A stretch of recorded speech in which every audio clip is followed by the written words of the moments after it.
श्री गणेश पुराण अध्याय 5. सुधर्मा व ऋषिकुमार यांची भेट. सूत सोमकांत राजाची कथा पुढे सांगू लागले. सोमकांत बरोबर त्यांची धर्मपत्नी सुद्धा राहणार होती. तिचे नाव होते सुधर्मा. नगरात जाण्याआधी हेमकंठाने आपल्या जन्मदात्रीचे दर्शन घेतले. तिला साष्टांग नमस्कार करून हेमकंठ म्हणाला, पिताश्रींना मी खूप समजावण्याचा प्रयत्न केला, पण ते काही ऐकत नाही. आता तू तरी मला एकटे सोडून जाऊ नकोस. तू बालकास का सोडून चाललीस? मी तुझ्यावर प्रेम करण्यात कमी पडलो का ते सांग. तू आता पिताश्रींना विनंती कर व दोघेही राजमहालात चला. मी तुम्हाला तिथे सुखात ठेवीन, ते नक्कीच. तुझी विनंती मान्य करतील. आई वडिलांची सेवा करण्यात फार पुण्य असते. मला ते पुण्य मिळवायचे आहे. आपल्या लेकराची ही विनंती ऐकून सुधर्मा म्हणाली, हेमकंठा, तू निष्कारण आमच्या पाठीमागे लागू नकोस. तुझ्या बोलण्याचा आमच्यावर काही परिणाम होणार नाही.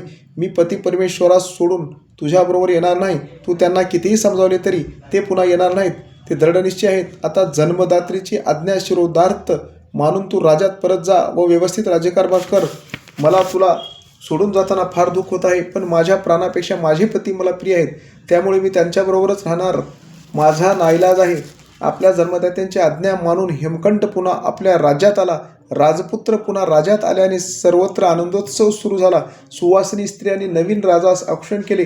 सर्वत्र आनंदासाठी गुढ्या उभारण्यात आल्या. आपल्या सेवकांना हेमकंठाने सुवर्णमुद्रा भेट म्हणून दिल्या. आपल्या वडिलांनी सांगितलेल्या राज्यनीतीप्रमाणे राज्यकारभार पाहण्यास सुरुवात केली. अशा पद्धतीने कथा ऐकून ऋषीमुनींनी सुतांना विचारले की, महाराज, आपण सोमकांत वनात निघून गेल्यानंतर पुढे काय घडले याचे कथन करावे, ही नम्र विनंती. सूत म्हणाले, हेमकंठास राजाकडे पाठवल्यानंतर सोमकांत सपत्नीक सुबल व ज्ञानगम्य या 2 विश्वासू प्रधानासह निबिड वनात गेला. चौघेही एकमेकांच्या विचाराने वागत होते. प्रधान अरण्यात सुद्धा राजास मान देत होते. आपली पावले झपाझप पुढे टाकत ते एका सरोवराच्या तीरावर आली व त्या सरोवरात हिंस्त्र मगर व दीर्घायुषी कासव होते. तसेच आजूबाजूस वृक्षसंपदा होती.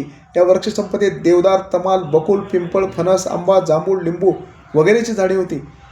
या वृक्षवेलीवर हंस, बगळे, पोपट, गानकोकिळा, ससाने, चिमण्या, कावळे, कबुतरे इत्यादी पक्षी आनंदाने राहत होते. त्या भागात अनेक ऋषी मुनीचे आश्रम होते. त्याने आश्रमासाठी निसर्गरम्य जागा निवडली होती. त्या आश्रमातले ऋषीचे शिष्यगण तसेच ऋषीसुद्धा सरोवरातील मधुर पाणी व कमळे नेण्यासाठी येत असत. त्या चौघांनी सरोवरातील पाणी प्राशन करून आपली तहान भागवली. त्यांना तेथे मुक्त वातावरणात लाभले होते. आपण जणू काही स्वर्गातच आलो आहोत असे त्यांना वाटत होते.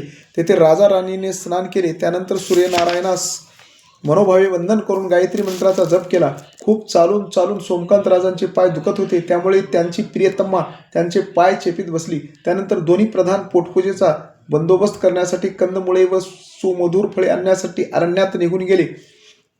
सोमकांतास झोप लागली. सुधर्मा मात्र जागी होती. तिला तळ्याजवळ एक पिळदार शरीर यष्टी असलेला तेजस्वी ऋषिकुमार दृष्टीस पडला. त्याला बघताच सुधर्माचा आनंद गगनात माविना. हा तेजस्वी महात्मा आपले कल्याण करण्यासाठीच इथे आलेला आहे असे तिला वाटले. सुधर्माने त्या तेजस्वी ऋषिपुत्रास हाक मारली. तो ऋषिकुमार सुधर्माकडे आला व त्यांनी तिला वंदन केले. सुधर्मा म्हणाली, हे तेजस्वी ऋषिपुत्रा, तू कोण आहेस? तुझ्या आईवडिलांचे नाव काय आहे? तू कोणत्या आश्रमात राहतोस? तिचे प्रश्न ऐकून ऋषिकुमार म्हणाला, हे माते, माझे नाव चैवन आहे. माझ्या पिताश्रीचे नाव भृगू व मातुश्रीचे नाव पुलोत्तम आहे. आश्रमातील पानपोई भरण्यासाठी मी येथे पाणी नेण्यासाठी आलो आहे. आपण तर राजघराण्यातील दिसता. कृपया आपला परिचय द्यावा.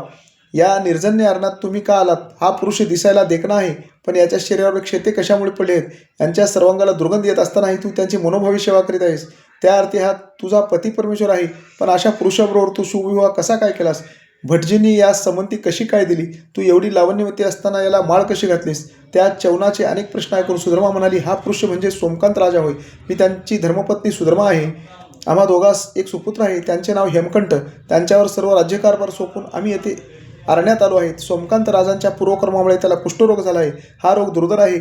आता उरलेले आयुष्यातील दिवस प्रभुचिंतनात शांत चित्ताने घालवावेत म्हणून आम्ही येथे आलो आहोत. या सोमकांत राजाकडे कशाची कमतरता नव्हती, पण त्याच्या शरीराला येणाऱ्या दुर्गंधीमुळे लोक त्याच्याजवळ उभे राहण्यास तयार होत नाहीत. विवाहानंतर त्यांना कुष्ठरोग झाला आहे. आता या भयंकर रोगातून माझ्या पतीचा उद्धार कसा होईल हे मला समजत नाही. या ठिकाणातील गणेश पुराणातील 5वा अध्याय संपूर्ण झाला. मंगलमूर्ती मोरया. गणपती बाप्पा मोरया.